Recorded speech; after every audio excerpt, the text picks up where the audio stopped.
I am completely scared of this technology and I completely love it and I'm just going to get ahead of it. So I've made a conscious decision that in our company, we're going to get ahead of it. We are not going to sit on the sidelines.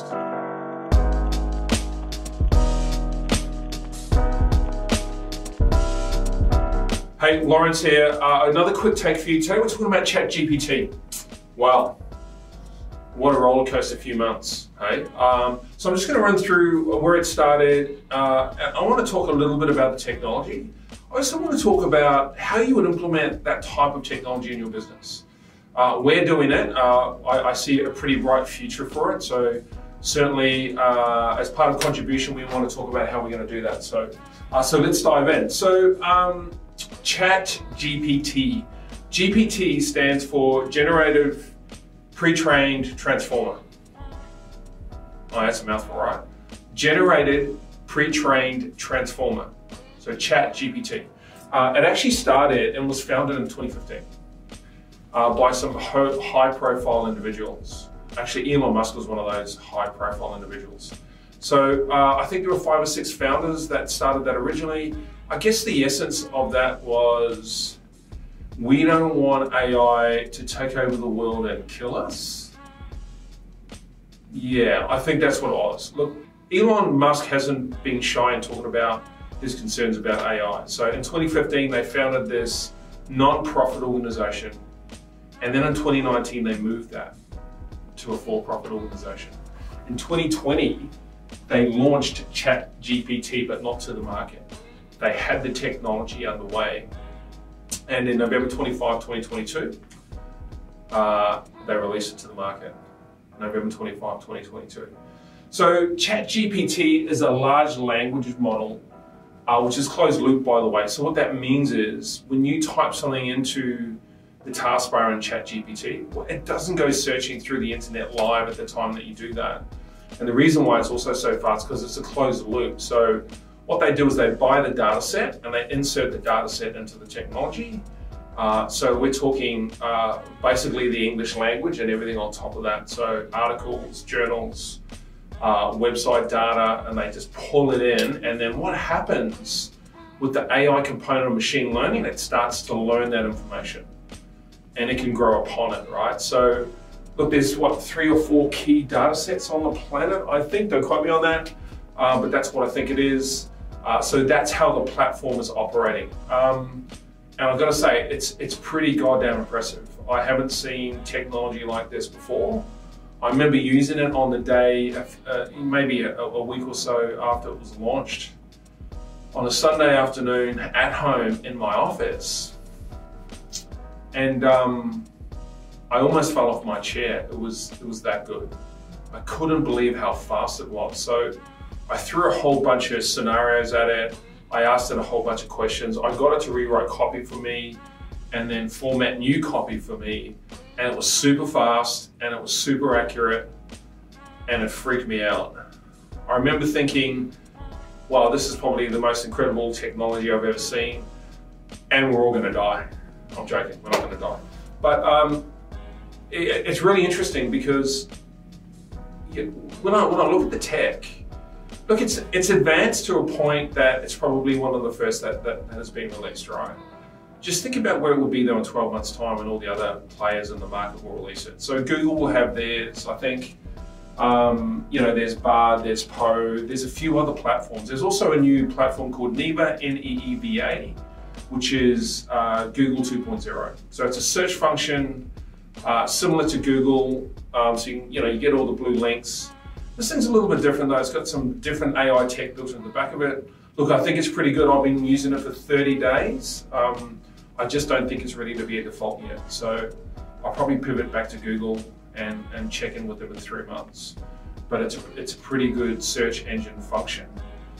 So, Bing's got their version. I know that Bing, because of the Microsoft investment, has got a connection to Chat GPT, so there's probably some things going on there. Look, the problem with Chat GPT is that it's not 100% accurate, so be very careful. It's really determined on the information that you put in it. And if you put the same context or copy in it, you're going to get the same result. So it's going to be very hard to figure out how you can grow upon its current capabilities, right? So we're finding a whole bunch of limitations around it. We use it in the business. We've been using it in the business this year to help us be more efficient in certain spaces. I'll talk more about that later. So Microsoft invested, I think in 2019 or 2020, I think when they went from non-profit to for-profit, $1 billion, right?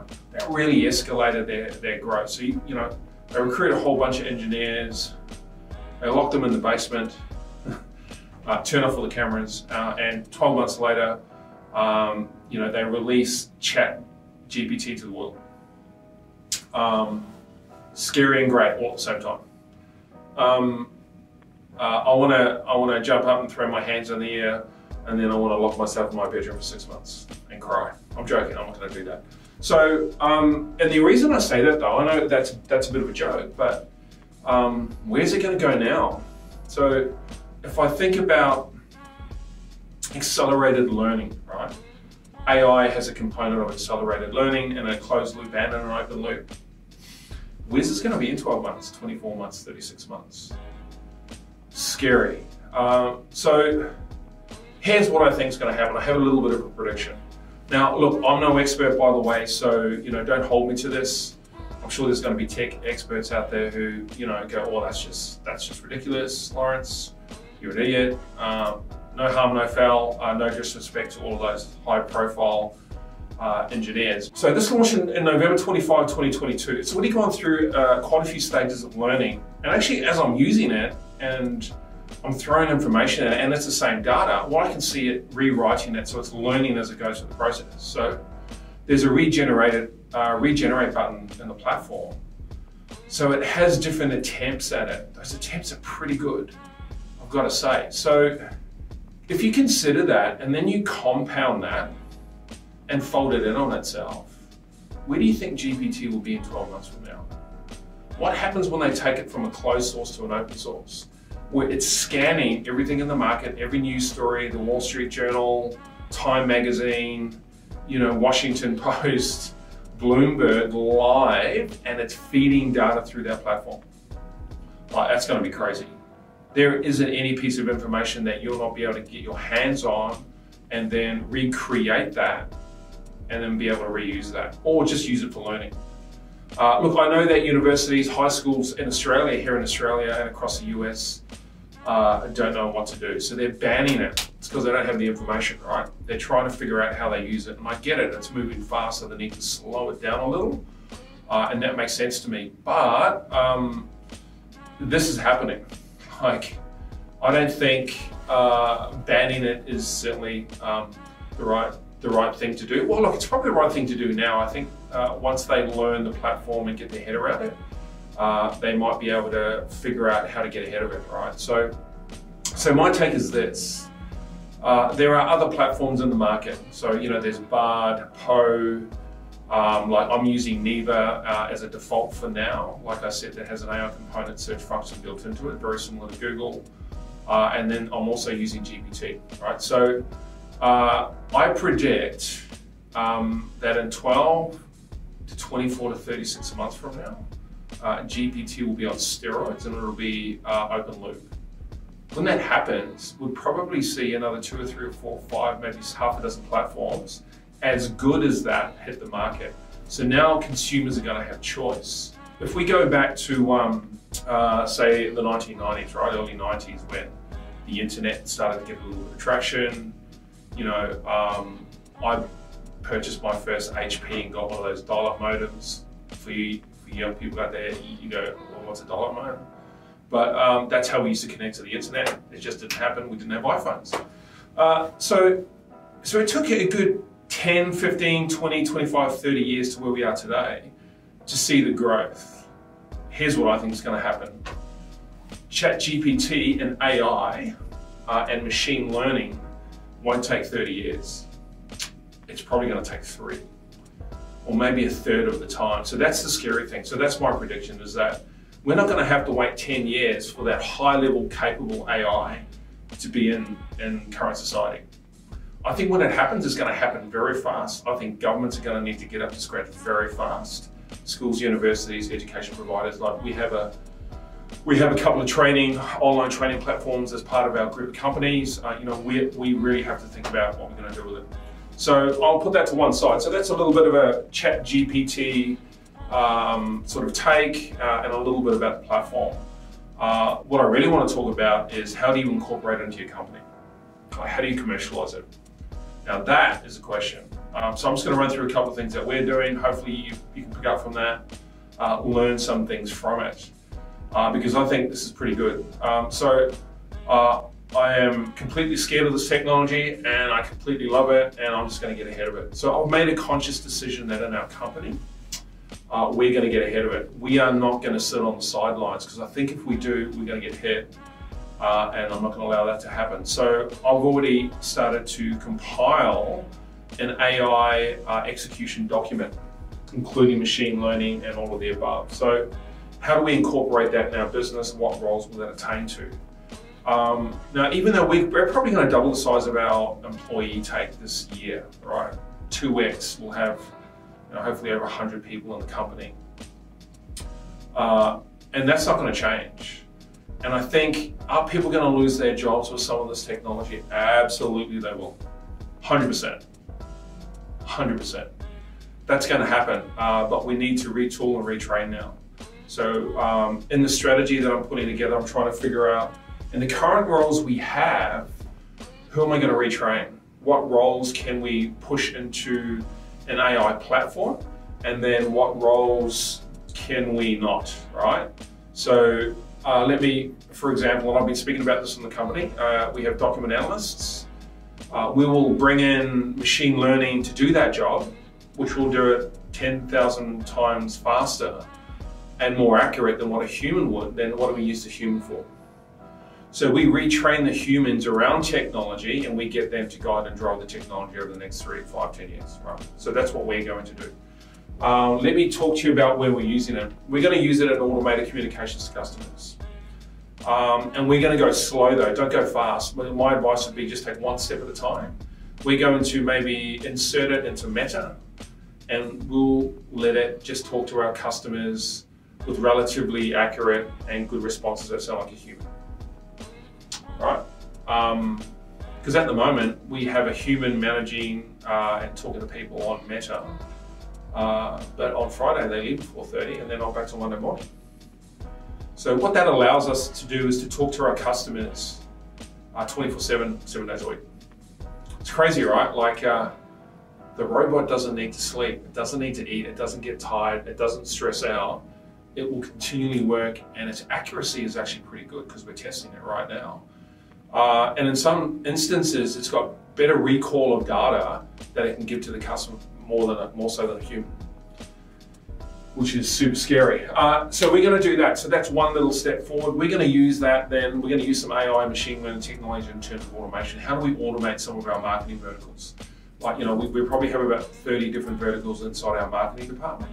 We might look at 2 to 3, automate those, and then we'll test look at the data for 30, 60, 90 days. And then we'll start to move out from there. So don't go fast. My advice would be go slow. Certainly document scanning, document imaging, those types of things are really quite simple. So we'll use an engineer who's in California, actually in the States, to help us create the architecture for that so we can roll that out. That's a project we'll roll out this year. Certainly speaking to customers, 7 days a week, 24 hours a day will be the other one. Those are the 2 key things that we're going to do. The next thing is, how do we market? Like, we advertise on all these different platforms, we advertise on Google, and how do we use AI and machine learning to move into those markets to be more efficient, right?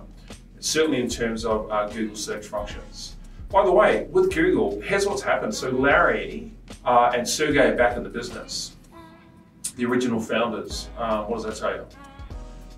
That things are heating up. It'd be interesting to be in the Google HQ right now, in their Google X office, and to see what they're actually planning, because I'm sort of feeling that this year they're going to release a product to combat this whole GPT phenomenon, which is crazy.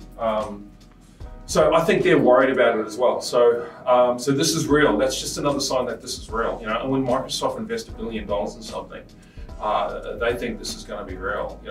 I would probably think about The whole VR component will be pushed to a side a little bit, and then once the technology's there, that'll come back. So that whole, what Zucks is talking about, the metaverse stuff, it gives it a little bit more legs now, but I think there'll just be a deviation around it for a little bit. Anyway, back to what I was saying. So using AI and machine learning in the business, yeah, I think there's so many benefits for a company to get ahead of it and to help scale and support the company, right? And we're going to do it in as many places as we can, but our goal is still to employ and double the size of the team. The humans, I should say. We're still going to do that because we just think that that's a good thing to do. Plus, that's the right thing to do because it's going to be the human beings that are going to be doing all the research and helping us compile and put everything together, right? And it's got to be monitored. This is new technology. We're not just going to, it's not the wild, wild west where we're just going to incorporate some tech in the business and just let it go for it. You know what I mean? So, because here's the thing, there's some of the tech that's out there that's being tested. I've been reading some articles and it's doing some crazy stuff. So, right, you've just got to keep an eye on it. It's got to be monitored. And that's a bit of a long game. So we're going to be doing that. So I hope that helps. That's a little bit of what we're doing. We're starting in marketing. We're starting in the document management space. And we're using copywriting. Not solely, like we have a copywriter, but it doesn't hurt to drop some copy into a platform like that and get a different take on it. We certainly recontextualize everything. I'm not really comfortable using that for all of our copy, but we'll use it for a little bit and we'll use the technology and we'll sort of grow from there. You know, we still want to stay relatively organic. We know our customer better than a robot does, or better than an algorithm, so we're still pretty focused on doing that. So look, it's pretty controversial, right, this whole Chat GPT thing. And it's pretty scary. So there's a lot of information in the market. My suggestion is go and do your research, all right? Off your own bat and just really, if you're gonna make decisions about using it in your business, go slow. That would be my take on it. Hey, that's all I've got. I hope you enjoyed this episode.